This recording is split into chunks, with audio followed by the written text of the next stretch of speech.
So digging in the bank down to the bedrock has been consistently getting larger flecks.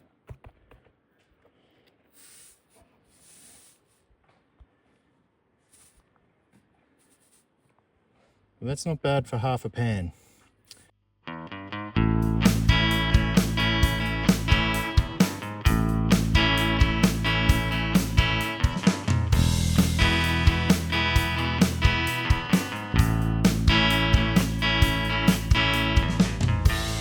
G'day, it's Jason here from In Search of Australia.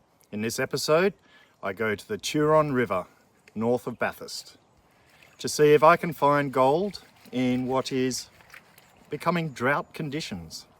The Turon River starts just south of Kapiti and west of Benbullen in the Turon National Park.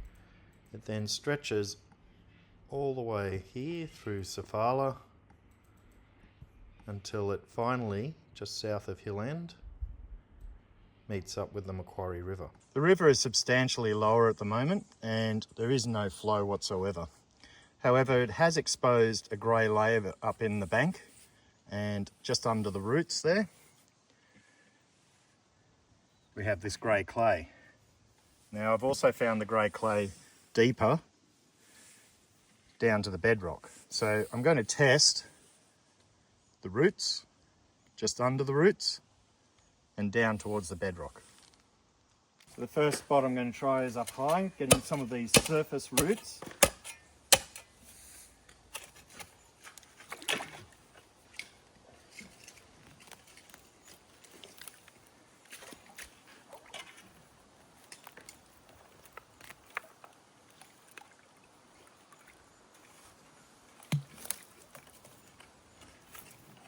Some of which is in this grey clay.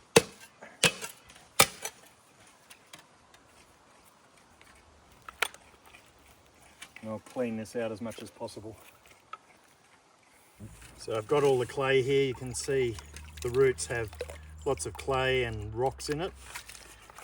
I'm going to try and massage it out and rip the roots apart a bit. Because the theory is this becomes a bit like miner's mat and a filter for the gold as it washes by. Mixed with the grey clay, that really adds a nice way of capturing gold.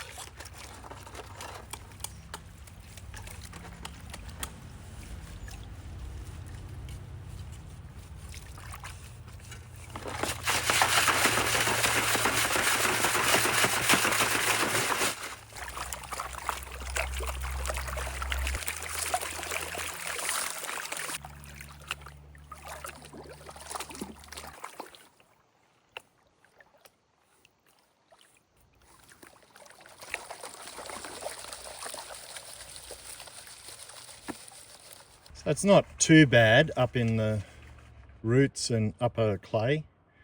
It's a nice little piece there. Lots of tiny bits. I'm realizing now that the blue pan doesn't really show this that well. But all of those little white dots there are specks of gold. And then you get the larger ones. Now to try the clay layer. So I took off this layer here with some of the roots and you saw the results of that. Now I'm going to move down a level and there's this layer of grey clay.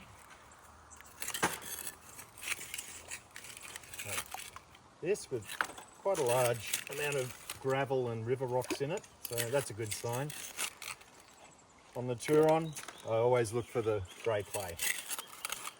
And we'll see how much I get here.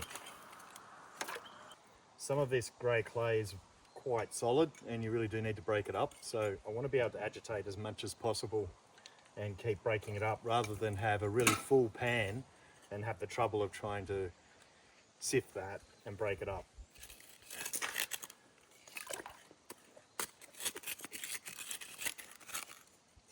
So you'll see that the gravel and clay is actually quite solid and you need to really break it up. So I squeeze it through with my hands first. And you can sort of feel it cakes in at the bottom of the pan. I just really want to get it loose so that the gold doesn't sort of attach itself, I guess, to a larger piece of material and then move about. And I find on the Turon, it tends to be very flat gold that catches the water quickly too, so you have to be extra careful. So in this case, far less. I mean, I still got a good flake there. There's 1, 2, 3, 4, 5, 6, 7 specks of gold in the grey clay. The test at the Bedrock under the bank, I believe, gave me the best results. So there's a little, about 35 specks there, but they're a lot larger, which is good. From what I can see, if there's been fresh gold laid in, that's sitting on top of the grey clay caught in the roots. So you get quite a large speck count there, a lot smaller pieces. Then if you go into the clay, it becomes a bit random. I had a big range of specks digging in there. But then when you go down to the bedrock, you start getting more consistently larger gold. So what I'm going to do now is search that bedrock in the bank and try and find a crevice that's quite old. So I pulled out this almost perfect clear quartz crystal. It's tiny though. Looks pretty amazing.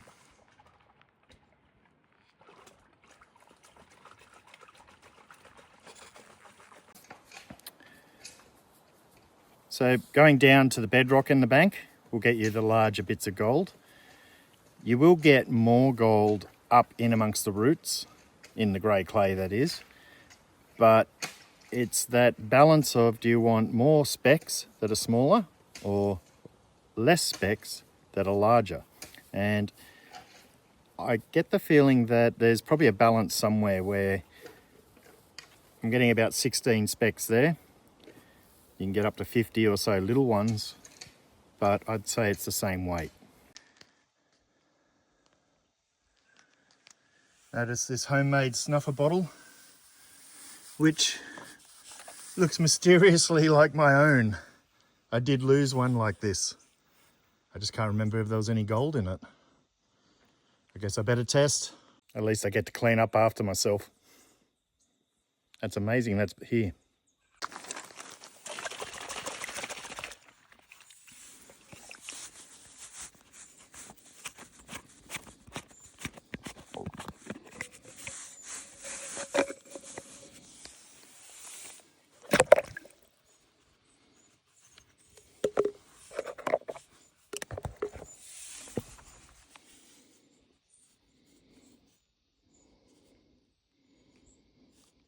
Nope, I'd obviously taken the gold out. If you're wondering what episode this is from my first time sniping, and rookie mistake, I didn't have sinkers in this. I had it sort of resting in my shirt, because I only had a t-shirt, and it just drifted off. But it's definitely mine. Sometimes I get a little bit enthusiastic test panning and go to 2 different areas. Now I've got a result. I'm not sure where it's from. So that's pretty good, just for, I would say, 1 or 2 shovels. But my problem is this. I dug out some material just here at the bottom of the bank, and this grey clay. So now I'm not sure where most of that gold's from, which means I've got to do another test. So under the tree roots,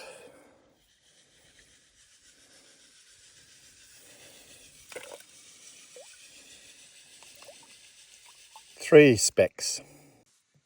Grey gravel.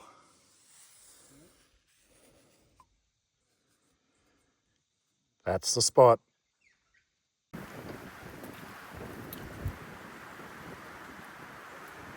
The she oak lined Turon River shows all the earmarks of past flooding, and I would say a majority of the gold that you're getting is from that flooding, but there's probably some still hidden there in old banks like I've been digging in. One of the places I noticed was this crevice, but I think the clay was packed in too tight because all I got was one speck of gold digging all of that out. I was wondering why someone would dig up in the bank just this little shallow hole. I thought maybe they were loony prospecting.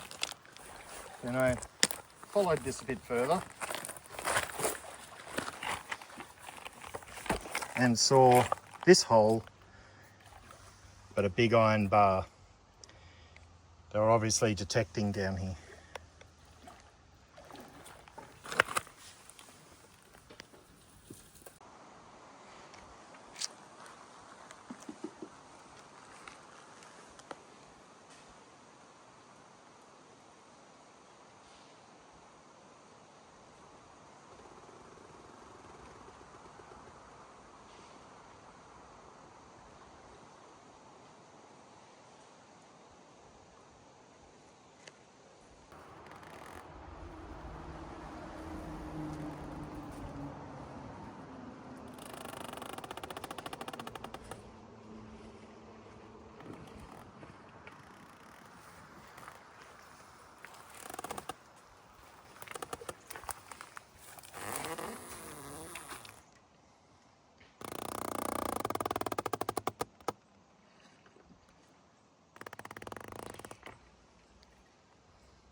Bit of ambience by the trees there. On the opposite side, amongst all the larger boulders, I dug down to bedrock and got a few specks. So what I'm going to try and do is get to a crevice, or at least where the bedrock dips downwards, and try and dig some of that out. Bit hard to do when you can't see anything, but I guess we'll do it by feel. The centre of the river with the boulders was a bit random. There was still gold there, but I'd rather find a more condensed spot. The time has come to finish up, but that's looking pretty good. I'm going to take it home and weigh it. And the Turon, oh, looks like I missed a speck. 0.34 grams. So when the water levels drop, you do get some opportunities to see places that are normally covered up. Bit harder to work as you can't do a sluice, but it pays to give a little bit of a test in those layers that appear in the banks. I hope you enjoyed.